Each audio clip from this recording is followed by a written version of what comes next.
This is Looking Down de Vis, and this is a painting inspired by the beautiful view from Pacific Heights looking down at the bay and the Palace of Fine Arts on the afternoon of the last of the America's Cup races.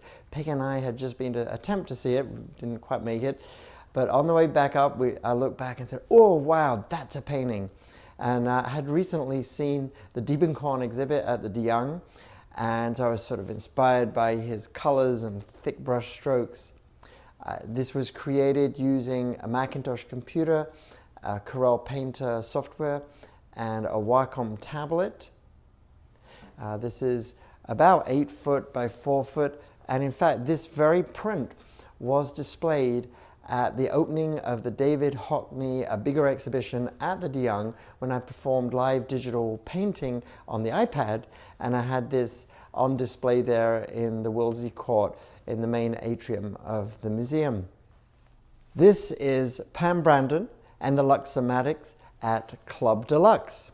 Club Deluxe is one of my favorite bars in San Francisco. It's at Haight and Ashbury, and every Sunday Pam and her band, the Luxomatics, plays a real great mixture of sort of blues and 50s rock and roll, a little bit of swing and country, well worth going to from 6 to 9 p.m. every Sunday. And so I was there one evening and I did a little sketch in my sketch pad using Caran d'Ache Neocolor 2 water-soluble crayons. They're, by the way, great to use. I really, really enjoy them. And I used a little bit of water, even a little bit of wine to blend them in, mix them around. And so you can see there, it's sort of got a watercolory feel. I then thought, well, let's do something with this. So I photographed it, opened it up in my Macintosh using Corel Painter and a Wacom tablet, and then just worked into it a little bit more, sort of just developed the composition really. So I added textures from the club.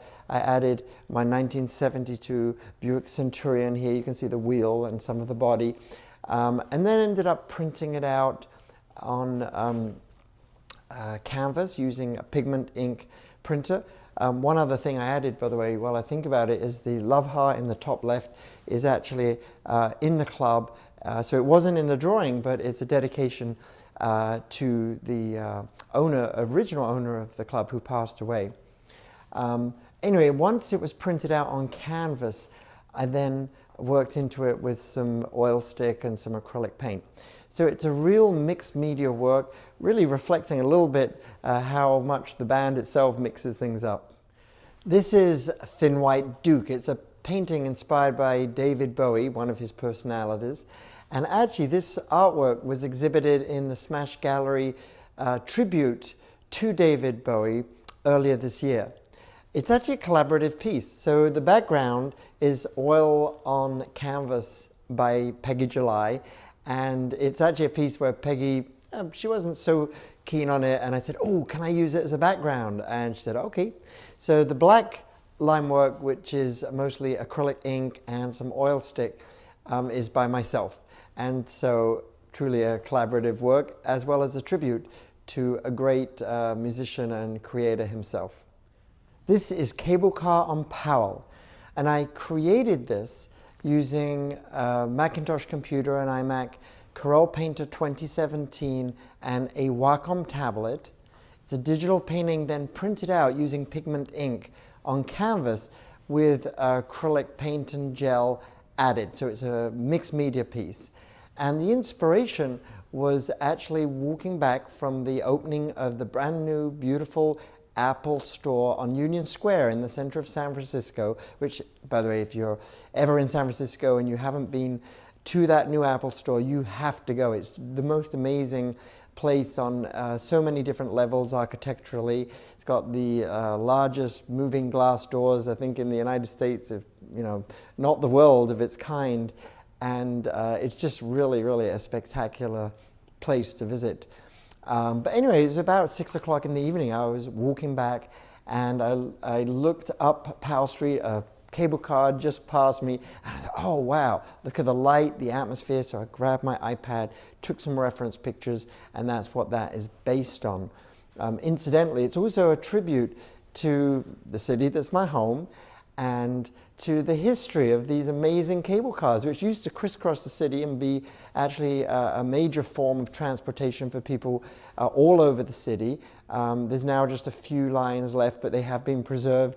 And the incredible cable system, unique in its sort of form, created and invented specially to deal with the hills of San Francisco. Sort of Halliday and other people instrumental in that. And anyway, it's really a special part of this city. If you're ever here also, there's actually a museum where you can see the cable car mechanism that actually drives these cable cars all over the lines that are still existing. But anyway, that's Cable Car on Powell Street. This is a mixed media drawing created from life as Diana Batazadigan played viola and James Jaffe played cello.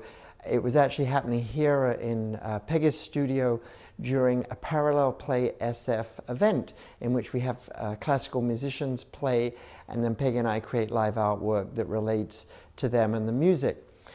In this case, the theme was Go Figure, a Divertimento, and there was a variety of different music that was being played during the evening, and we related our types of marks to that music.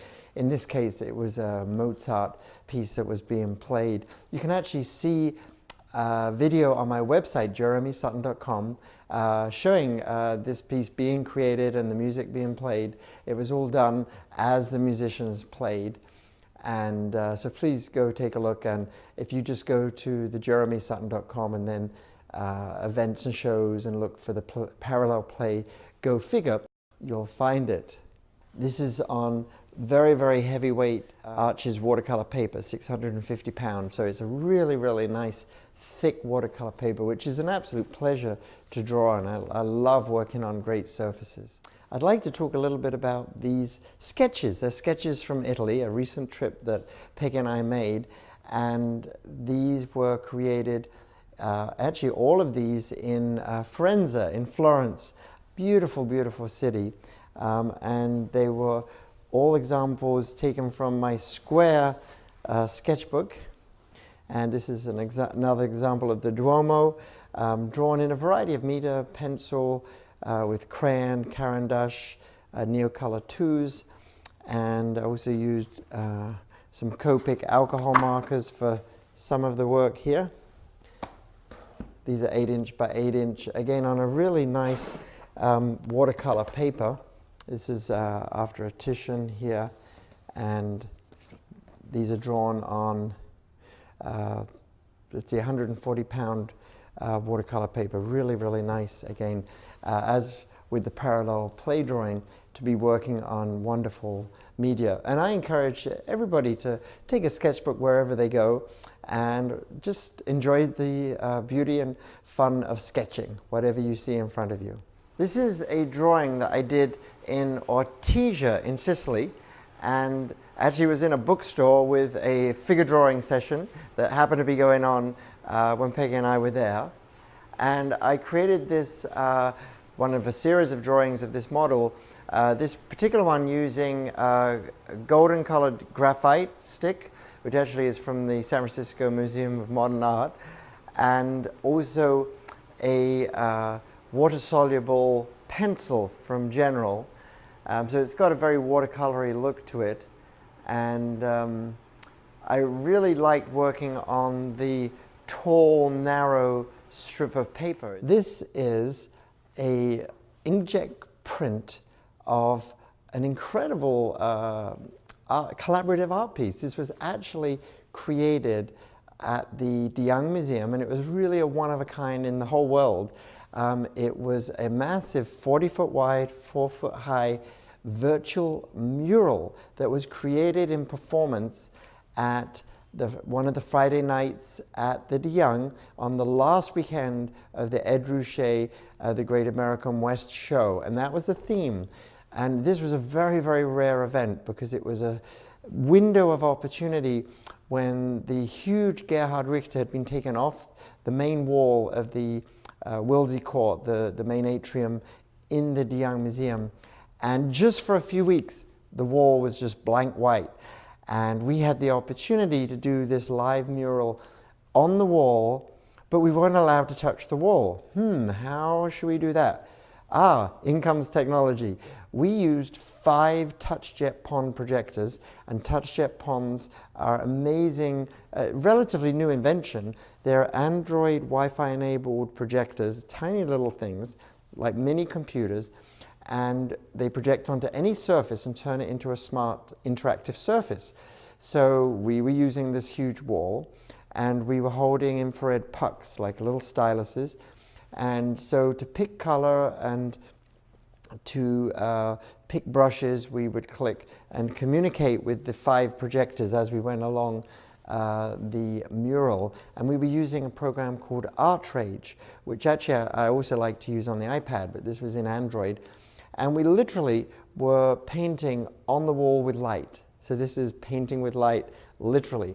And the mural, which you can actually see in these photos, was visible while the lights were low, and then when the lights went on and we unplugged all the projectors, the mural disappeared. So it was really a temporal installation. However, the data from the mural, each of the 5 sections, was saved to the cloud. So Wi-Fi enabled projectors, we put them in the Dropbox or Google Drive in the cloud. And then I was able to stitch them together as a digital file and produce this wonderful little print here. And in this portrayal of the Great American West, themed on Route 66, I started on the left, i.e. in the west. Peggy started on the right, i.e. in the east, well actually in the middle of the country. And we call this From Monument Valley to Silicon Valley, since that is the journey along Route 66 that we took, mixing fine art and new technology.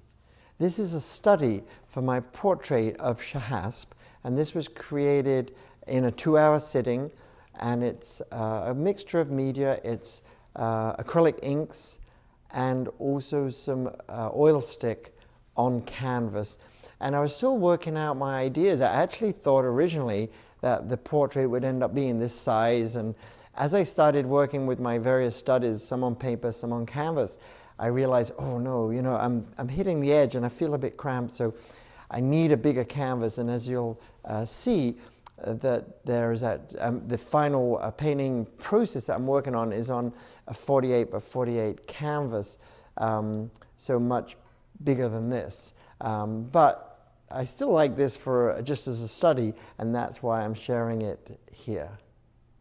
You can actually see the progress of the whole project on my website. Again, if you go to jeremysutton.com and just look in the art gallery and then look for Shahasp, and you'll just see, as I have each sitting every Monday, I post a photo or two, and you can actually follow the progress.